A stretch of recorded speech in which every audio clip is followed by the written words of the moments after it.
Three, two, one. Assalamualaikum warahmatullahi wabarakatuh. Halo kawan-kawan semua, dimanapun kalian berada, Nara doakan kita semua dalam keadaan yang baik-baik saja. Baiklah kawan-kawan, tanpa menunggu lama lagi, mari kita lanjutkan ceritanya.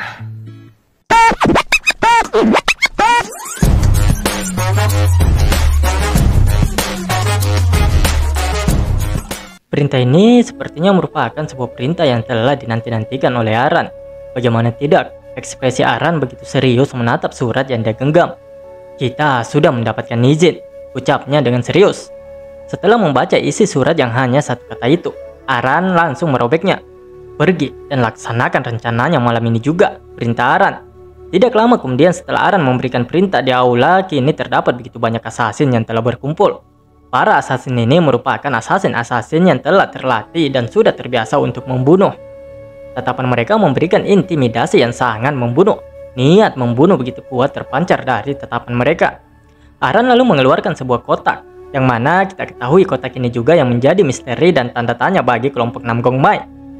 Kali ini, aku akan membunuh mereka semua. Penatua itu, dan juga bocah itu, ucapnya dengan begitu marah.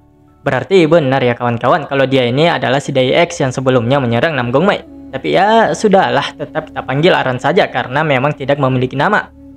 Kita tinggalkan sejenak para tokek hijau itu, dan mari kita lihat Guru Yunwi yang masih genit ke instruktur Yan Junghyuk hingga dia keringat dingin. Guru Yun, tolong minggir. Namun Guru Yunwi mengabaikan ucapan instruktur dan malah semakin merapatkan tubuhnya. Mana di tengah-tengah semua orang lagi. Ternyata instruktur Yan Junghyuk juga bisa bingung. Umam semua murid-murid kelas ular itu. Jatuh, benar-benar jatuh marwah ketegasan dari sang instruktur kali ini. Guru! Kak Ahrin! Terdengar suara dari dalam hutan yang memanggil Guru Yunwi dan juga Ahrin. Namgongmai dibuat bertanya-tanya dengan suara yang barusan dia dengarkan. Sepertinya teman-temanku mau kemari, ucap Ahrin yang mendekat ke Namgongmai. Hah? Anggota tim kelinci? Balas Namgongmai. Ahrin membenarkan ucapan Namgongmai dan lihat ekspresinya. Susah memang kalau namanya lagi jatuh hati. Wonpi yang mendengar kalau orang yang akan datang itu adalah murid dari sekte Imai, tentu menjadi orang yang paling tidak sabar menantikan kehadiran mereka saat ini. Hah? Murid-murid sekte Imai? Mungkin hanya cewek ini saja yang aneh. Murid sekte Imai yang lain pasti beda. Itu mereka datang. Gumam Wonpi yang benar-benar tidak sanggup lagi untuk segera melihat kecantikan dari para murid sekte Imai. Yah, mereka datang. Hore, yes. Ucapnya begitu sumringah. Matanya berbinar-binar, berbintang-bintang, begitu bersemangat untuk menyambut para murid sekte Imai. Kak Ahrin! Teriak mereka yang begitu mengkhawatirkan Ahrin. Dan ya, ternyata semua murid sekte Imai di tim kelinci saat ini adalah wanita-wanita dengan badan yang kekar. Tapi ini asli wanita ya kawan-kawan ya. Jelas hancur kini hati dari Wonpi menyaksikan semua kecantikan yang ada di kenangannya kini seperti ini. Ia benar-benar membatu tak berkutik. Hancur hatinya bagai kaca yang dilempar batu. Wonpi sama sekali tak bisa merespon hal ini dengan baik. Bahkan ketika para murid sekte Imai melewatinya, dia masih diam membatu.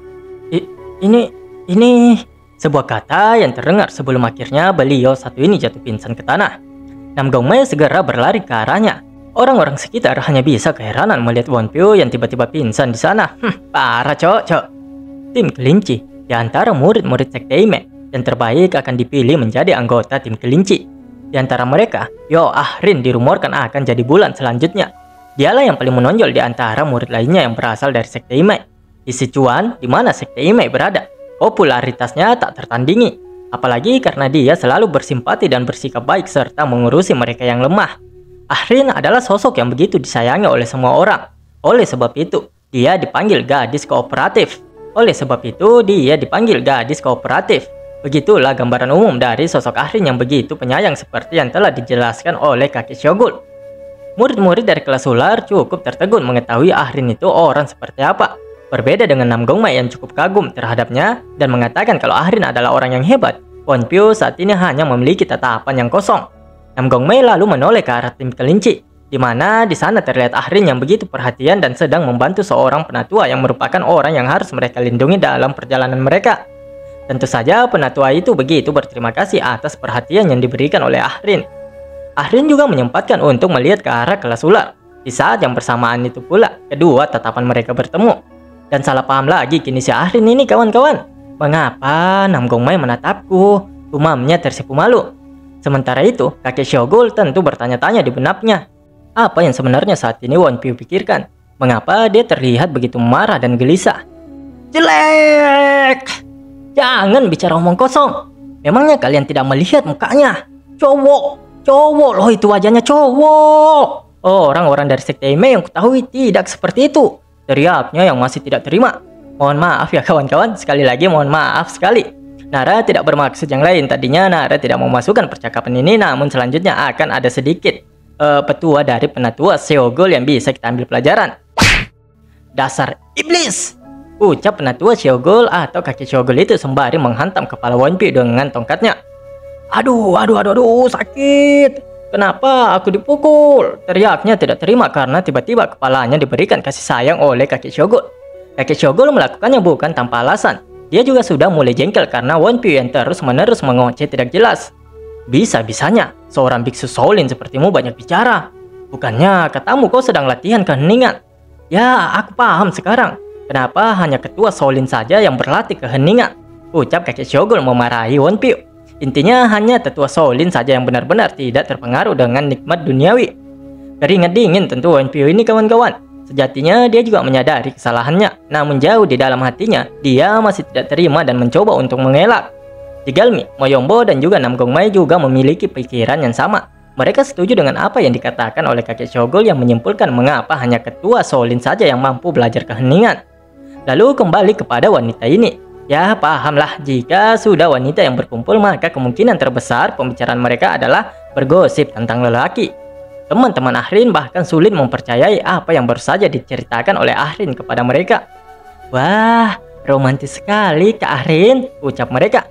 Shh, jangan ribut, balas Ahrin. So apa ya? So pasang wajah cuek padahal ini kan Ahrin mengatakan kalau mereka baru saja saling mengenal satu sama lain. Ahrin, apakah menurutmu itu benar-benar takdir? Tanya salah satu teman Ahrin. Dengan tegas Ahrin menjawab iya. Ya, itu benar. Dan bahkan, meski takdir mencoba menghentikanku, akan kuhancurkan itu dan membuatnya jadi milikku. Ucapnya dengan penuh tekad. Namun sayangnya, cinta pandangan pertama yang begitu dalam dari Ahrin ini malah membuat Nam Gongmai merinding ngeri mendengarnya. Jigalmi lalu menanyakan mengapa kakek Xiaogul menyebut guru dari tim kelinci sebagai peri. Kakek Xiaogul tidak hanya menjawab namun menjelaskan sedikit tentang guru Yunwi serta latar belakangnya. Kakek Xiaogul mengatakan kalau itu karena sikap Yunwi, sampai-sampai banyak rumor yang beredar. Pada dasarnya, Jinju Yunga berdasarkan pada seni bela diri. Menurut mereka, menggunakan senjata itu sikap seorang pengecut. Tapi sungguh sayang, Jinju Yunga tidak cocok dengan tubuh Yunwi. Ini karena seni bela diri Yonga yang berdasarkan pada kemampuan luar yang hanya bisa diperoleh dengan tulang yang kuat. Meski begitu, setelah belajar, guru Yunwi memiliki ide yang bagus. Berdasarkan apa yang telah dia pelajari, dia menciptakan seni bela dirinya sendiri dengan menggunakan kain sebagai senjata daripada tubuhnya sendiri. Teknik yang dia ciptakan itu tidak bisa dikatakan lemah, karena bahkan mampu memotong sebuah pohon besar dengan begitu mudah. Kain memang tidak bisa disebut sebagai senjata, karena itu bukanlah sebuah pedang. Hal ini pula yang membuat keluarga guru Yunwi mengkritiknya karena dia berbeda dengan orang lain. Karena kejadian itu pula, guru Yunwi langsung meninggalkan keluarganya dan pergi ke Kang Ho Haing. Setelah waktu itu, dia mengembangkan seni bela diri serta tekniknya hingga mampu mendapatkan ketenarannya saat ini. Jigalmi yang pada dasarnya dari keluarga pemikir tentu saja merasa aneh. Bukannya itu merupakan sebuah prestasi, ucapnya. Dia menyerah atas reputasi keluarganya dan akhirnya memperoleh kekuatannya sendiri. Lanjutnya mengutarakan pemikirannya. Kakek Xiaogul membenarkan apa yang dikatakan oleh Jigalmi. Namun masalahnya bukan pada reputasi serta prestasi Yunwi, melainkan penggunaan kain sebagai senjatanya. Bihong Singong. Teknik ini juga bisa dilakukan dengan benang tipis. Bihong Singong juga bisa memanipulasi musuh jadi bonekanya dengan menaruh ki pada benang. Terlebih ketika dia menyembunyikan perasaan sebenarnya, sikapnya jadi tidak terduga. Makanya orang mulai memanggil dia dengan sebutan peri. ucap kakek Shogul menutup pertemuan kita kali ini. Maksudnya menutup penjelasan kakek Shogul tentang Guru Yunwi. Bagian itu memang bisa dilihat sebagai sihir sih. Kalau kau langsung berhadapan dengan Yunwi, kau juga akan mengatakan hal yang sama, balas kakek Shogul. Kondisi saat ini terbilang cukup kondisif setelah pertarungan melawan para bandit barusan. Begitu pula dengan Guru Yunwi dan instruktur Yan Junghyuk.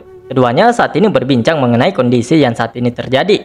Setelah bertukar informasi, Guru Yunwi menanyakan apakah instruktur Yang Junghyuk benar-benar tidak tahu kapan assassin akan muncul lagi. Instruktur Yang Junghyuk mengiyakannya. Iya, Guru Gimyeondok. Dia bilang aku bisa mengatasinya sendiri. Tapi ya entahlah. Jawab sang instruktur yang sepertinya juga ragu apakah benar-benar bisa mengatasi para assassin atau tidak. Ditambah lagi, aku ragu apa Gimyeondok itu layak jadi guru atau tidak. Apa dia percaya sama muridnya?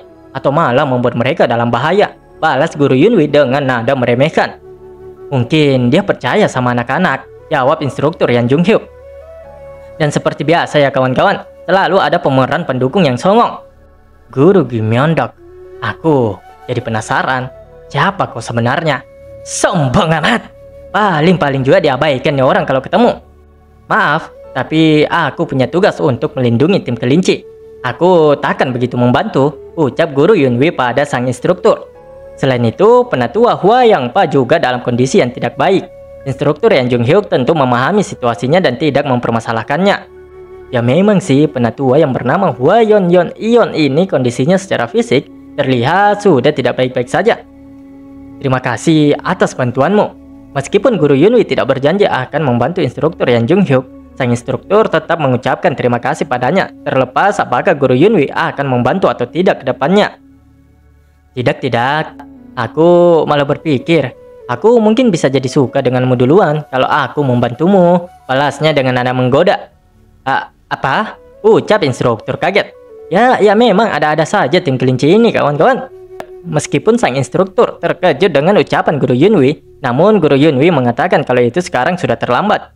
Semakin terkejut tentunya instruktur Yan Junghyuk. Namun saat ini yang membuatnya begitu terkejut bukanlah ucapan menggoda dari Guru Yunwi ini, melainkan karena kini dia akhirnya menyadari maksud dari kalimat terakhir dari Guru Yunwi. Saat ini aura membunuh dari banyak orang dengan cepat menuju ke arah mereka. Siapakah orang-orang yang datang ini? Para assassin bermunculan satu persatu dari berbagai arah dan mengepung tim ular, tim kelinci dan juga kelompok pedagang. Assassin yang pergerakannya sangat lincah. Mereka musuh yang sulit bagi anak-anak. Aku harus menangani mereka, gumam instruktur Yan Junghyuk. Guru Yunwi juga tidak ingin berdiam diri di situasi saat ini dan akan kembali bergabung dengan timnya. Dengan cepat, kedua orang itu bergegas untuk melindungi murid-murid mereka. Guru Yunwi dan instruktur Yang Junghyuk memang dapat merasakan kedatangan para assassin dengan cepat. Namun tentu saja tidak bagi anak-anak ini. Sampai akhirnya teriakan dari kakek Shogul akhirnya menyadarkan mereka. Mereka datang lagi, teriaknya dengan kencang. Saat ini kelompok tersebut benar-benar telah dikepung dan tidak ada jalan keluar bagi mereka kecuali satu arah, yaitu arah pertarungan. Aran yang sebelumnya memiliki konflik tersendiri terhadap Nam Gongmai dan kakek Shogul tentu langsung menargetkan Nam Gongmai terlebih dahulu. Dengan cepat, Aran mengetahui posisi Nam Gongmai langsung melompat dan kini telah berada tepat di atas kepala Nam Gongmai. Dan hanya membutuhkan satu tebasan saja amarahnya akan reda. Namun itu tidak akan mudah ya kawan-kawan. Bagaimanapun, di kelompok ini masih ada orang kuat yang merupakan penatua dari sekte pengemis. Kakek Shogul dengan gercep langsung menangkis serangan dari Aran. Orang-orang bertopeng yang waktu itu, gumam Nam Gongmai. Nam Gongmai tidak mungkin tidak mengingat para assassin ini. Meskipun dia berhasil membunuh dua di antaranya waktu itu, namun dia juga hampir tewas di tangan mereka. Sebelumnya kalian kabur seperti tikus, tapi sekarang mau langsung menyerang begini ya, ucap kakek Shogul merendahkan para assassin yang menyerang. Akan kutunjukkan apa yang kami para tikus ini bisa lakukan, balas Aran yang begitu percaya diri. Dia begitu yakin dengan penyergapan kali ini, kalau mereka tidak akan gagal seperti sebelumnya. Keluarlah sekarang, teriak Aran memerintahkan para assassin lainnya. Dengan cepat, para assassin kini berdatangan. Dan langsung fokus menyerang ke kelompok Nam Gongmai. Panik pastinya murid-murid dari kelas ular ini. Mereka banyak sekali, gumam Moyombo. Bagaimana ini? Siapa yang akan kami tangani terlebih dahulu? Gumam Nam Gongmai. Moyombo dan Nam Gongmai menjadi linglung karena panik. Mereka bahkan tidak bisa memikirkan apa yang harus mereka lakukan saat ini. Berpencar! Prioritas utama kita adalah melindungi grup pedagang. Teriak Jegalmi memerintahkan mereka. Teriakan dari Jegalmi langsung menyadarkan mereka dan bergegas mengambil posisi masing-masing untuk melindungi para pedagang, terutama kepala pedagang. Moyombo merasa ini benar-benar memalukan. Dia berpikir kalau mereka benar-benar kelihatan seperti orang bodoh. Begitu pula dengan Nam Gongmai yang berpikir bisa-bisanya mereka sampai lupa tujuan dari pelatihan praktek ini. Bukan tanpa alasan. Jika bukan karena Jegalmi yang masih fokus, mungkin mereka benar-benar akan terlambat untuk melindungi grup pedagang. Berkat latihan praktek ini, kini mereka bisa merespon dengan sesuai. Gumam instruktur Yang Jung-hyuk. Sang instruktur menggenggam gagang pedangnya, bersiap untuk menyerang dan... Kerja bagus, Jegalmi, ucapnya, dan hanya dalam beberapa detik saja, instruktur Yang Jung-hyuk berhasil menebas beberapa asasin dan langsung menjatuhkan mereka. Namun yang paling panik saat ini tentu saja orang-orang dari grup pedagang. Bagaimanapun, mereka hanyalah orang biasa yang hanya tahu dunia bisnis dan sama sekali tidak bisa menggunakan seni bela diri.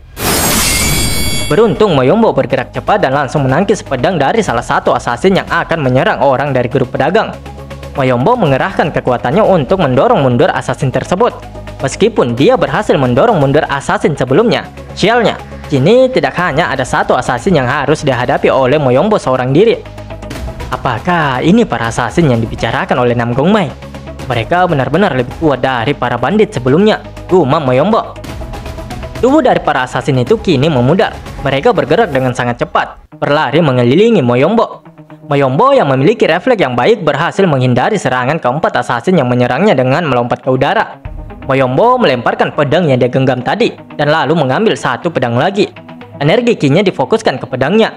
Moyombo lalu mengeluarkan teknik Jang Cheong Swordsmanship miliknya. Water, boom, teriaknya dan melesat cepat ke bawah. Kelima asasin itu tentu saja tidak hanya diam dan bekerja sama untuk menahan serangan dari Moyombo. Mereka kuat. Apa Nam Gongmai benar-benar berhasil mengalahkan dua orang seperti mereka? Gumam Moyombo. Setelah berhadapan langsung dengan para asasin ini, Moyombo seakan tidak percaya kalau Nam Gongmai benar-benar berhasil menangani asasin-asasin ini. Serangan Moyombo berhasil menembus pertahanan dari para asasin, dan pedangnya kini berhasil melukai dada dari salah satu asasin tersebut. Dia berpikir, bahkan jika itu hanya sedikit, Moyombo harus lebih unggul dari mereka. Tidak, tubuhku, ucap salah satu asasin yang tidak bisa menggerakkan dan mengendalikan tubuhnya sendiri. Terlihat pula ada beberapa utas benang merah yang kini menggerakkan tubuh dari asasin itu. Dua orang asasin di hadapannya tidak sempat bereaksi dan kini leher mereka telah ditebas oleh rekannya sendiri yang tentu saja menyemburkan begitu banyak darah. Sementara dua asasin lainnya hanya bisa bertanya-tanya apa yang sedang dilakukan oleh rekannya itu. Mengapa dia menyerang kelompoknya sendiri? Seperti yang kawan-kawan sudah duga. Yap, ini adalah ulah dari Guru Yunwi yang menggunakan teknik Bihong Singong miliknya dan mengendalikan asasin itu hanya dengan benang-benang tipisnya. Membunuh seseorang sepertinya adalah hal yang biasa dilakukan oleh wanita ini. Lihatlah bagaimana manisnya senyumannya itu. Betapa terkejutnya asasin yang dikendalikan oleh Yunwi ketika Guru Yunwi tiba-tiba saja turun dan sudah berada di pundaknya. Guru Yunwi melingkarkan kedua kakinya yang mulus itu di leher asasin. Guru Yunwi memutar kepala asasin itu, dan satu lagi asasin mati tanpa mampu melakukan perlawanan sama sekali. Memang asli nih orang ada sisi psikopatnya. Bisa-bisanya dia masih tersenyum indah seperti itu setelah membunuh beberapa asasin. Hai kelinci, apa yang seharusnya kalian lakukan? Ucap Guru Yunwi pada murid-muridnya. Kami harus mendampingi penatua dengan aman. Ya, itu benar. Jadi waspadalah, balas Guru Yunwi. Kembali ke pertarungan antara kakek Shogul dan juga Aran, di mana keduanya memiliki amarahnya tersendiri satu sama lain. Ini tidak berguna. Bawahanmu bahkan tidak bisa menangani anak-anak kecil itu, ucapnya membuli Aran. Pertarungan yang dilakukan oleh para murid dari kelas ular memang sangatlah sengit pada levelnya. Meskipun sekilas seharusnya mereka tentu bukanlah lawan bagi para asasin-asasin ini, namun mereka mampu bertahan sejauh ini. Oke, jadi bukan hanya dia. Semua orang bertarung dan jadi tambah kuat ya, ucap Aran. Meskipun ada sedikit ketidaksenangan dalam dirinya, namun itu bukan masalah besar bagi Aran. Sekali lagi benturan antara pedang dan tongkat terjadi dan membuat Aran terseret mundur. Kau adalah penatua dari salah satu klan terbaik. Jadi mereka mungkin adalah murid-murid yang terbaik dari klan mereka masing-masing kan?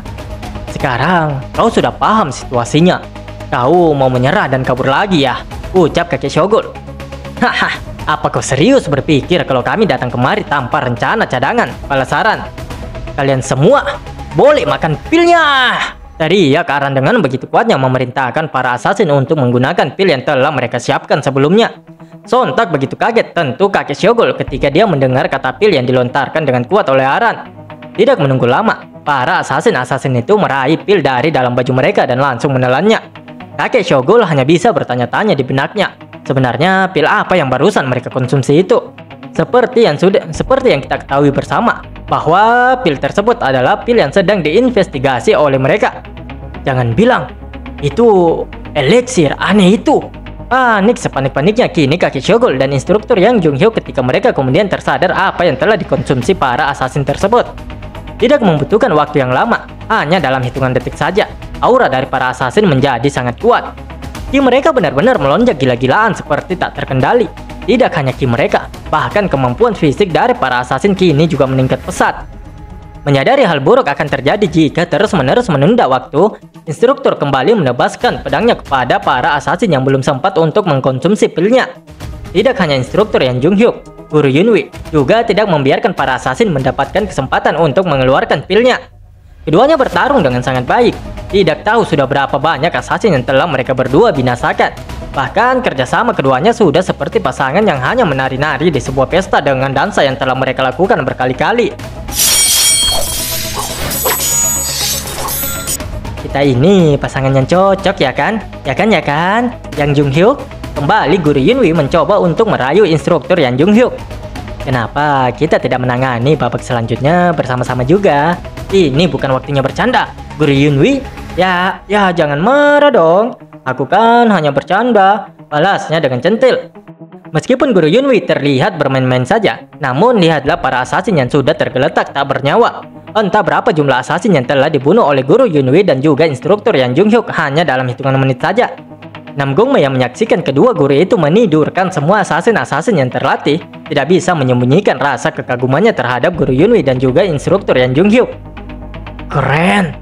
Dari 50 assassin, kini hanya tersisa 10, gumamnya. Nam Gongmei juga berkembang pesat selama latihan praktek ini. Meskipun saat ini dia sedang fokus kepada pertarungan lainnya, namun dia dengan cepat menyadari ada serangan dari arah belakangnya. Dengan cepat, dia membalikkan badannya dan mengeluarkan teknik pedang Twin Dragon Twister Transformation yang langsung mengakhiri hidup assassin yang hendak menyerangnya. Dengan situasi saat ini, serta anggota assassin yang semakin lama semakin berkurang karena mati satu persatu, Nam Gongmei begitu yakin jika ini akan menjadi kemenangan mereka. Terdengar suara teriakan yang begitu kuat sekali lagi memerintahkan para assassin yang tersisa. Saat menoleh ke belakang, Nam Gongmei menyadari jika itu adalah pemimpin assassin ini. Lakukanlah! Kalian boleh memakan eliksirnya! Perintah Aran. Nam Gongmei, Arin, dan tim kelinci, Jigalmi, Wonpyo, dan lainnya menjadi begitu waspada saat ini. Tubuh dan kekuatan assassin yang telah selesai menyerap kekuatan dari pil eliksir tersebut benar-benar melonjak, menjadi kuat berkali-kali lipat dari sebelumnya. Memang benar, kini jumlah assassin yang tersisa tidaklah banyak. Akan tetapi masalahnya adalah para assassin yang tersisa ini adalah assassin yang telah menyerap kekuatan dari pil eliksir. Semua assassin itu kini kekuatannya bertambah, kecuali Aran yang memang belum mengkonsumsi pil tersebut. Melihat penampilan mereka, Jigalmi tentu menjadi sangat panik. Dia juga akhirnya sadar, apa yang dikonsumsi oleh para assassin memiliki kotak yang sama seperti kotak kayu waktu itu. Dalam sekejap mata, assassin telah hilang dari tempatnya. Iya, sangat cepat, gumam Jigalmi. Assassin itu langsung menerjang ke arah Wonpyo dengan tinjunya. Meskipun Wonpyo masih sempat menghalau tinju assassin, namun kekuatannya tidaklah cukup dan membuat Wonpyo terlempar. Kekuatan macam apa ini? Gumam Wonpyo. Hanya satu pukulan dari assassin itu sudah membuat Wonpyo begitu kewalahan untuk menahannya. Bahkan tidak tahu bagaimana kondisi Wonpyo saat ini. Apakah dia masih sadarkan diri, ataukah dia langsung pingsan, atau bahkan dia telah berakhir. Nam Gongmei seakan tidak percaya melihat kekuatan dari assassin itu. Iya, jadi tambah kuat setelah makan eliksirnya, gumamnya. Yumryong, cepat lihat kondisi Wonpyo. Baik, Jigalmi layaknya ketua kelas ular saat ini. Dia mengambil keputusan dan mempelajari setiap kondisi pertarungan dengan sangat cepat dan cerdik. Kenapa? Mendadak aku merasa gelisah. Kayaknya Aku sudah pernah melihat itu dulu. Gumam Jigalmi dengan serius saat memandangnya assassin yang ada di hadapannya saat ini. Tidak bermaksud mengacaukan ketegangan baku hantam ini. Namun Nara dipaksa oleh sang narator untuk ke suatu tempat yang terlihat begitu menyeramkan, di mana ada 3 mayat yang saat ini sedang bergelantungan dan pastinya siap untuk dimasak segerombolan burung gagak itu. Noxalgok, nama dari tempat yang menyeramkan serta bengis ini. Diperlihatkan seseorang yang berlutut di belakang pria tua. Ketua, saya masih memiliki keraguan tentang misi ini.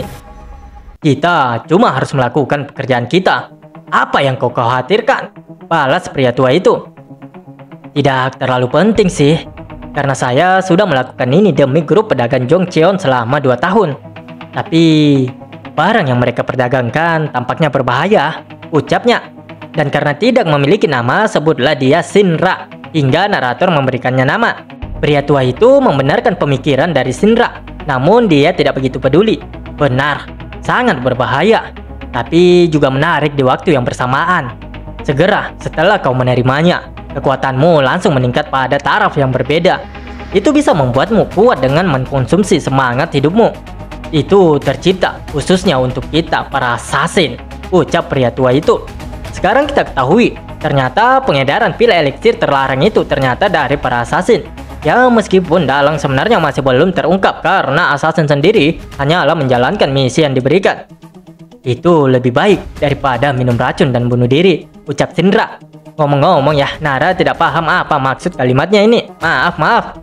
The Blood Explosion Elixir. Hari ketika eliksir ini menyebar ke seluruh dunia murim adalah hari di mana kedamaian akan berakhir.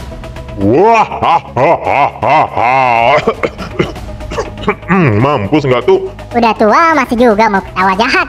Ya padahal Nara sih memang yang batuk. Nara tidak memberikan nama kepada pria tua ini karena bisa disebut sebagai pria tua assassin atau assassin tua saja. Tapi yang jelas Nara akan memberikan selamat kepada kawan-kawan semua. Selamat bagi kawan-kawan semua yang menjalankan ibadah puasa di bulan suci Ramadan, bulan yang penuh dengan makna, bulan terbaik untuk war pahala, bulan yang sungguh mulia bagi kita umat muslim. Selamat menunaikan ibadah puasa bagi kita yang menjalaninya. Untuk kawan-kawan yang non-muslim, setidaknya sisakanlah jalan kote. Kalau enggak ya pisang hijau lah kawan. Ya enggak masalah lah, tapi kalau bisa ya belikanlah sekalian. Saya Nara, Ewa ke 13. Wassalamualaikum warahmatullahi wabarakatuh.